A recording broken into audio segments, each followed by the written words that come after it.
بسم اللہ الرحمن الرحیم۔ محترم سامعین، ناظرین و ویورز، السلام علیکم ورحمۃ اللہ وبرکاتہ۔ امید ہے آپ اللہ تعالیٰ کے فضل و کرم سے خیریت سے ہوں گے۔ اللہ تعالیٰ آپ کو، آپ کے اہل خانہ کو ہمیشہ اپنے زمان میں رکھے۔ راہ ہدایت و نجات کے سلسلے کا ولاگ القرآن و حدیث کا آغاز کرتے ہیں۔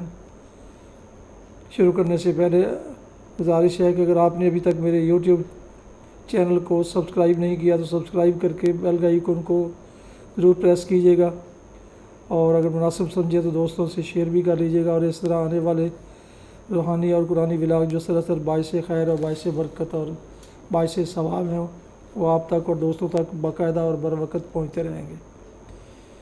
تو شروع کرتے ہیں آج کا ولاگ القرآن و حدیث۔ اعوذ باللہ من الشیطان الرجیم، بسم اللہ الرحمن الرحیم۔ قال رب اغفر لی ولاخی وادخلنا فی رحمتک وانت ارحم الراحمین۔ ان الذین اتخذوا العجل سینالهم غضب من ربهم وذلة فی الحیاۃ الدنیا وکذلک نجزی المفترین۔ والذین عملوا السیئات ثم تابوا من بعدها وآمنوا ان ربک من بعدها لغفور رحیم۔ صدق اللہ العظیم۔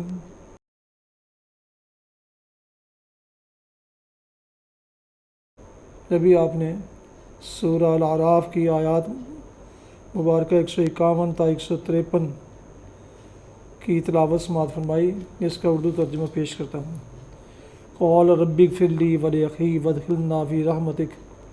تب موسیٰ نے کہا، اے رب، مجھے اور میرے بھائی کو معاف کر اور ہمیں اپنی رحمت میں داخل فرما، تو سب سے بڑھ کر رحیم ہے۔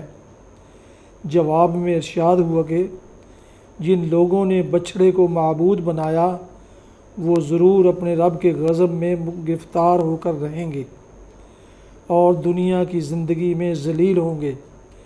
جھوٹ گھڑنے والوں کو ہم ایسی ہی سزا دیتے ہیں، اور جو لوگ برے عمل کریں پھر توبہ کر لیں اور ایمان لے آئیں تو یقیناً اس توبہ ایمان کے بعد تیرا رب درگزر اور رحم فرمانے والا ہے۔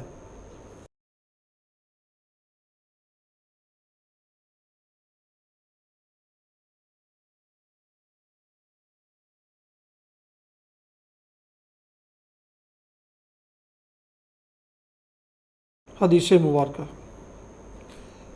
حضرت ابن مسعود رضی اللہ عنہ سے روایت ہے کہ نبی کریم صلی اللہ علیہ وسلم کے پاس ایک آدمی کا ذکر کیا گیا کہ وہ رات کو صبح ہونے تک سویا رہا، تو آپ نے فرمایا، یہ وہ آدمی ہے جس کے کانوں میں، یا فرمایا کان میں شیطان نے پیشاب کر دیا۔ صحیح بخاری کتاب التہجد حدیث نمبر 1144۔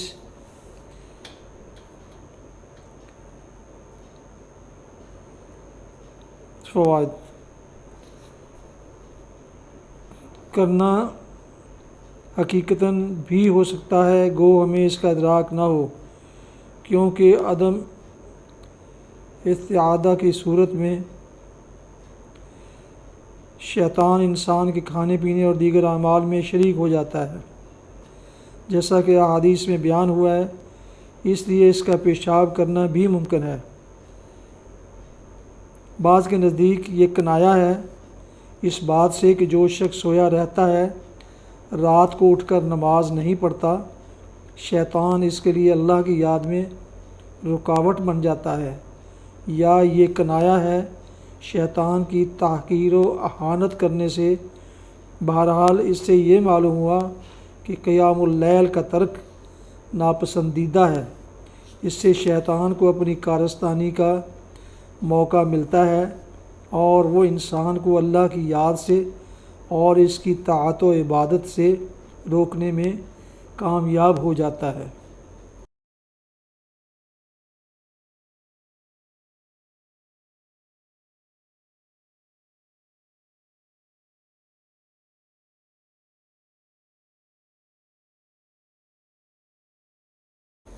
محترم ویورز، ناظرین سامعین، یہ تھا آج کا راہ ہدایت و نجات کے سلسلے کا ولاگ القرآن و حدیث، جس میں آج آپ نے سورہ الاعراف کی آیات مبارکہ 151 تا 153 کی تلاوت، ترجمہ سماعت فرمایا۔ اس کے علاوہ ایک حدیث مبارکہ بھی آپ کی خدمت میں پیش کی گئی۔ آج کا ولاگ ختم کرنے سے پہلے ایک دفعہ پھر گزارش ہے کہ اگر آپ نے ابھی تک میرے یوٹیوب چینل کو سبسکرائب نہیں کیا تو پلیز سبسکرائب کر لیں اور بیل آئیکن کو ضرور پریس کریں تاکہ آنے والے ایسے روحانی اور قرآنی ولاگ جو سراسر باعث خیر، باعث برکت اور باعث ثواب ہیں وہ آپ تک اور دوستوں تک باقاعدہ اور بروقت پہنچتے رہیں۔ اللہ تعالیٰ آپ کا حامی و ناصر ہو۔ اللہ تعالیٰ آپ کو، آپ کے خانہ کو ہمیشہ اپنے حفظ و امان میں رکھے، آمین۔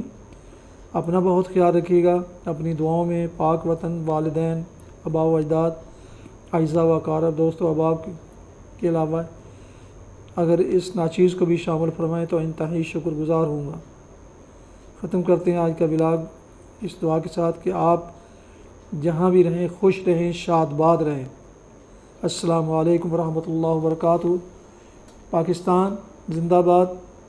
اللہ حافظ۔